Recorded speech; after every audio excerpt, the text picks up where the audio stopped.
अस्सलाम वालेकुम एवरीवन।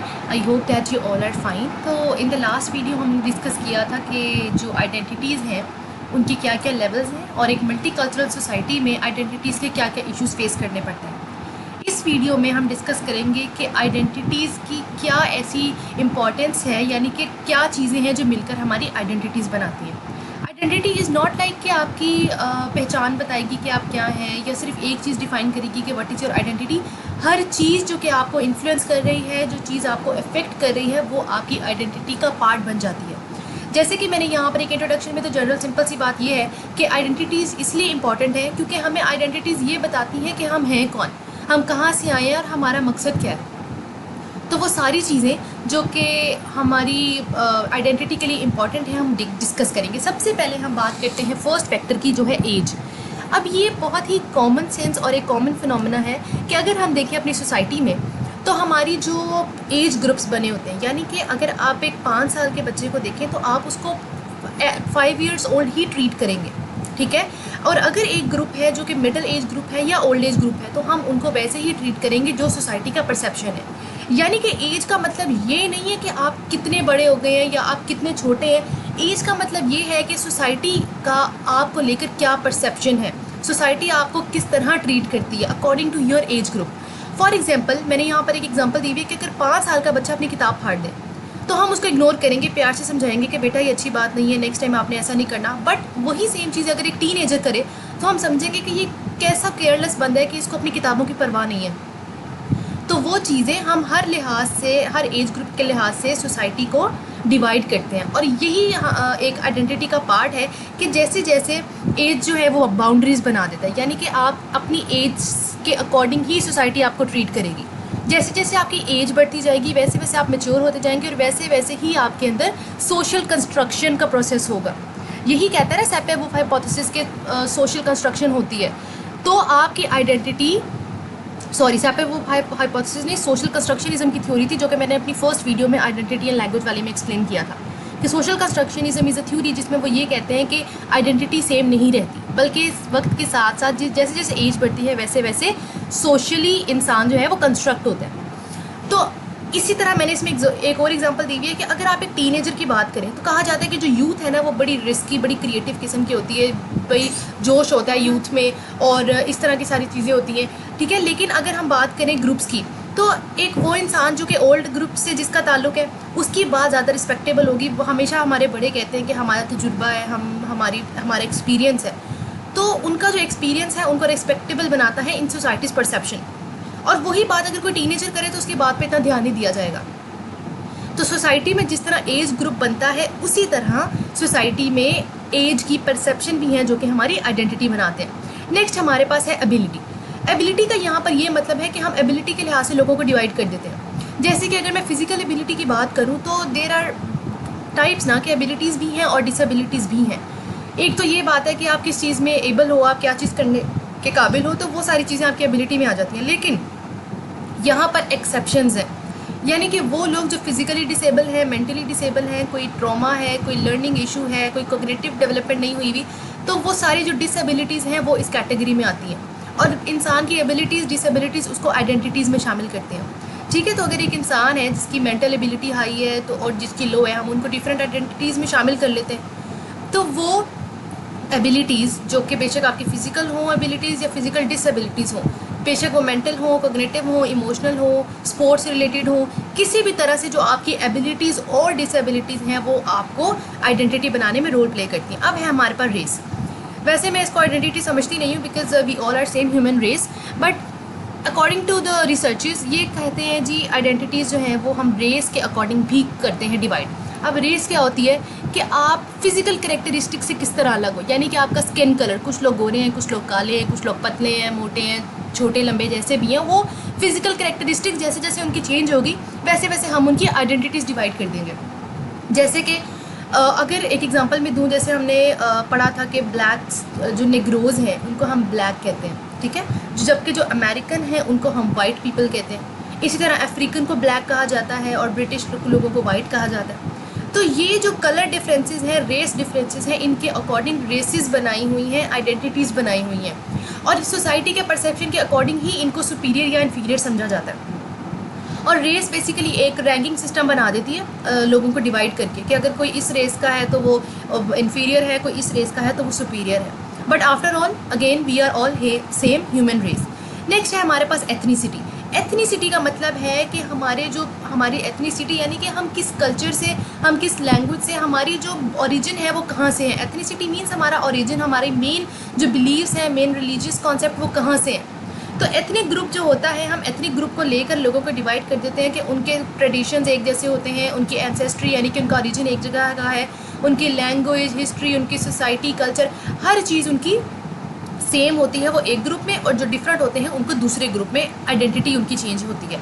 ठीक है, तो इसकी एग्जांपल ये दी हुई है कि अगर किसी से पूछा जाए कि आपकी क्या एथनिसिटी है तो वो बताएगा आराम से कि मेरी एथनिसिटी जो है वो अमेरिकन है, ग्रीक है, चाइनीज़ है, मगर race there is a difference. Race मतलब आपकी फ़िज़िकल कैरेक्टरिस्टिक, तो रेस बताएंगे। अगर नेग्रोस से पूछा जाए तो वो कहेंगे कि हमारी रेस ब्लैक है, लेकिन अगर किसी एशियन से पूछा जाए कि आपकी एथनिसिटी क्या है तो वो बताएगा कि मेरी एथनिसिटी एशियन है या पाकिस्तानी है, जो भी वो बताएगा। ठीक है, तो अब हम बात करते हैं जेंडर की। जेंडर में सबसे इंपॉर्टेंट बात जो हमारे पास है वो है difference between sex and gender.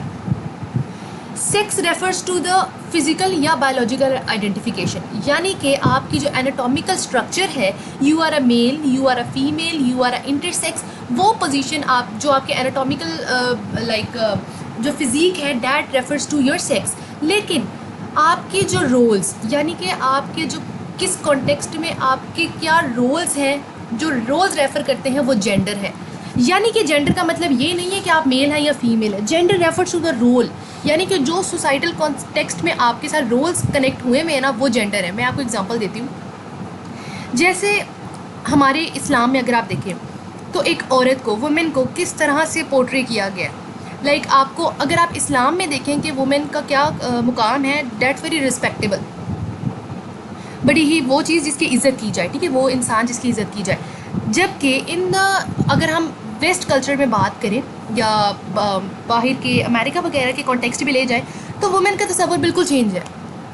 That उनको कहा गया है कि women is equal to man, तो कॉन्टेक्स्ट डिफरेंस है। वहाँ पर वुमेन रोल कुछ और है, जबकि in Islam, in Pakistan women role कुछ और है। सिमिलरली अगर मैं मैन का कॉन्टेक्स्ट लूँ कि एक मेल की क्या क्या डेफिनेशन है, तो वो एशिया में कुछ और होगी, वो अमेरिका में या कहीं और कुछ और होगी। तो ये जेंडर रोल्स हैं जो कि एसोसिएट कर दिए जाते हैं कॉन्टेक्स्ट के साथ। जैसे कि आदमियों को, मेंस को क्या समझा जाता है कि वो पॉलिटिक्स में अच्छे होते हैं, बिजनेस में अच्छे होते हैं, जबकि वुमेन्स के साथ क्या रोल एसोसिएट किया जाता है कि जो औरतें हैं वो हाउस होल्ड्स में अच्छी हैं, कुकिंग में अच्छी हैं। तो ये जेंडर रोल्स हैं जो कि एसोसिएट किए जाते हैं सेक्स के साथ, यानी मेल या फीमेल के साथ, और यही है हमारे रोल्स, यानी कि ये डिफरेंट है सेक्स से। अब हम बात करते हैं, ये भी हमारी आइडेंटिटीज़ बनाते हैं। नेक्स्ट है हमारे पास socio economic status. Socio economic status होता है कि आप एक सोसाइटी में आपकी इनकम की बेस पे, आपकी वेल्थ की बेस में, आपकी एजुकेशनल बेस पे आपका क्या स्टेटस है। कोई मिडिल क्लास सोसाइटी है, कोई रिच क्लास है, कोई पुअर फैमिली से बिलोंग करता है, तो यहाँ से भी आइडेंटिटीज़ बनती है। यानी कि हर क्लास की आइडेंटिटी अलग होगी। जाहिर है हर क्लास फ़र्क करेगी, वो ड्रेस कोड्स में उनकी कंपनी चेंज होगी, लैंग्वेज चेंज होगी, आपस में रिलेशंस चेंज होंगे। तो हर तरह का जो डिफरेंस है, उनका एक्सेंट, उनका चॉइस ऑफ वर्ड्स, जो चीज़ें उनमें चेंज होंगी, उसी हवाले से हम उनका सोशो इकोनॉमिक स्टेटस बनाएंगे और उसी लिहाज से उनकी आइडेंटिटीज़ बनती हैं। नेक्स्ट है रिलीजन। अब रिलीजन जो है बहुत इंपॉर्टेंट फैक्टर है आइडेंटिटी बनाने में, यानी कि एक इंसान का क्या बिलीफ है, वो क्या समझते हैं अल्लाह ताला की, गॉड की एग्जिस्टेंस के बारे में, क्या आइडेंटिफिकेशन है, ये सारी चीज़ें भी मिलकर आइडेंटिटी बनाती हैं। अब एग्जांपल इसका ये है कि जब सब कॉन्टिनेंट डिवाइड हो रहा था तो मेन आइडियोलॉजी, मेन नोशन क्या था उस जो सेपरेशन थी उसके बिहाइंड, वो था रिलीजन। यानी कि ऐसी कौन सी चीज़ थी जो 1000 इकट्ठे रहने के बावजूद, यानी 1000 साल इकट्ठे रहे मुसलमान और हिंदू, फिर भी उन्होंने कहा कि वी वांट सेपरेट नेशन। क्यों? क्योंकि उनका रिलीजन चेंज था, उनके प्रैक्टिसेस चेंज थे, और इसी रिलीजन चेंज की वजह से उनको 2 सेपरेट नेशंस कहा गया था। ठीक है, और इसी वजह से 2 नेशन थ्योरी स्टार्ट हुई, और बहुत there is a long story. तो वो लोग जो जिनके बिलीव्स अलग हों, प्रैक्टिसेस अलग हों, उनके ट्रेडिशंस, रिचुअल सब कुछ अलग हो बेस्ड ऑन रिलीजन, तो उनको हम क्लासीफाई कर देते हैं डिफरेंट। तो ये भी आइडेंटिटीज़ फॉर्म करते हैं। अब है लैंग्वेज। लैंग्वेज सिंपल सी बात है, ये मैंने लास्ट वीडियो सैपियर वुल्फ में बहुत अच्छे से एक्सप्लेन किया था कि किस तरह लैंग्वेज बाउंड्रीज को क्रिएट करती है। हर सोसाइटी में रहने वाले की लैंग्वेज चेंज होती है, उनका way of using language change होता है, किस तरह से वो बात करते हैं, उनके एक्सेंट्स, उनके डायलैक्ट्स, उनके स्लैंग्स, उनके कॉलिक्यूल्स, एवरीथिंग इज़ चेंज्ड। कोई भी दो लैंग्वेज सिमिलर नहीं है, ठीक है। तो लैंग्वेज, डिफरेंट लैंग्वेजेस बोलने वाले लोगों की आइडेंटिटीज़ भी डिफरेंट होती हैं। अब आगे कुछ हैं टाइप्स जो कि मैंने खुद इंक्लूड किए, that are not the part of the types of identities, but ये वो चीज़ें हैं जो एक इंसान की आइडेंटिटीज़ को चेंज करती हैं। For example personal interest. Personal interest का मतलब यहाँ पर ये लेंगे कि एक इंसान का क्या पर्सनल इंटरेस्ट है। अगर फॉर एग्जांपल मेरा इंटरेस्ट मैथ्स में है, मैं मैथमेटिक्स में इंटरेस्ट लेती हूँ, मैंने उसी को ही अपना सब्जेक्ट मैटर बनाया, आगे पढ़ा और मुझे सब क्या कहेंगे, मैथमेटिशियन, अगर मैं उस चीज़ में एक्सेल कर जाती हूँ तो according to my personal interest मेरी भी एक आइडेंटिटी होगी। अगर मुझे लिंग्विस्टिक में इंटरेस्ट है तो I will be a linguist, lexicographer बन सकती हूँ, आर्टिस्ट। तो वो चीज़ें जो मेरी पर्सनल इंटरेस्ट, यानी कि मैं इसको एजुकेशनल इंटरेस्ट भी कह सकती हूँ कि जो मेरा एजुकेशनल इंटरेस्ट होगा उसी लिहाज से मैं अपना पर्सनल इंटरेस्ट आगे लेके चलूँ, तो ये भी आइडेंटिटी फोकस करती है। Societal role. सोसाइटल रोल की मैं एक एग्जांपल दूँ कि एक इंसान सोसाइटी में क्या कंट्रीब्यूट कर रहा है। फॉर एग्जांपल एक डॉक्टर है, वो उसका काम है वो पेशेंट्स को चेक करता है, उनकी बीमारी ठीक करता है, that's okay. But at the same time वो एक अच्छा स्पीकर भी है। अब वो यूथ को इन्फ्लुएंस कर रहा है कि वो अच्छा काम करे, वो अच्छे सेमिनार्स अटेंड कर रहा है, कोई बहुत अच्छे डिबेट्स दे रहा है, कॉन्फ्रेंसेस अटेंड कर रहा है। तो इसका मतलब है कि वो डॉक्टर होने के साथ साथ सोसाइटी में एज ए स्पीकर भी कंट्रीब्यूट कर रहा है। इसी तरह कोई पेंटर अपनी पेंटिंग से, बेशक वो प्रोफेशनली एजुकेशनली जो भी हो, कोई स्केचर हो सकता है, कोई राइटर हो सकता है, अ स्पीकर और एनी काइंड ऑफ पॉलिटिशियन, ये सब किसी ना किसी तरीके से अपनी सोसाइटी में कंट्रीब्यूट कर रहे हैं। और ये जो तरीका है डैट सोसाइटल रोल, ये उनको न्यू आइडेंटिटी फॉर्म करने में हेल्प आउट करते हैं। नेक्स्ट है कल्चर। कल्चर बहुत सिंपली मैंने इसको फर्स्ट वीडियो में डिस्क्राइब किया हुआ है कि कल्चर जो है कैसे आपकी आइडेंटिटी को चेंज करता है। सिंपल सी बात है, जब आपके डिफरेंट कल्चर होगा, different dress codes, different languages, choice of space, सब कुछ डिफरेंट है, तो आपकी आइडेंटिटी भी डिफरेंट होगी। अब है रीजन। रीजन का मतलब है कि हम रीजन्स के लिहाज से, जियोग्राफी के लिहाज से लोगों को डिवाइड करते हैं। यानी कि कोई लोग अगर मैं इसकी क्यों कहा कि मैं रीजनल डिफरेंसेस के अकॉर्डिंग लोगों की आइडेंटिटीज़ बने। अगर आप सिंपल पाकिस्तान की एग्जांपल लें तो मैं ये कह सकती हूँ कि पाकिस्तान के लोग अमेरिकन से डिफरेंट हैं। ये एक बहुत ही मैं वास्ट डिफरेंस क्रिएट कर रही हूँ कि पाकिस्तान के लोग अमेरिका से डिफरेंट हैं। लेकिन अगर मैं सिर्फ पाकिस्तान के ही अंदर देख लूँ तो पाकिस्तान के 4 सूबों के अंदर, पंजाब, बलूचिस्तान, सिंध, केपी के, इन सब के अंदर भी लोग एक दूसरे से डिफरेंट है।